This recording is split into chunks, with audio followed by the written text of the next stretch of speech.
We'll guide you through how to change playback speed in DaVinci Resolve. If you find this helpful, consider subscribing and liking the video. First, open DaVinci Resolve on your computer and make sure your project is loaded up.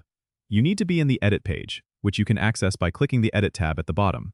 Once you're there, go to the timeline and locate the clip for which you want to change the playback speed. Right-click on the clip, and from the context menu, select Change Clip Speed.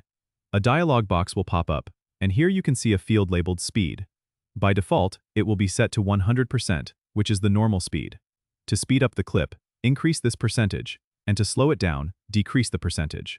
For example, if you want to double the speed, set it to 200%. If you want to slow it down to half the speed, set it to 50%.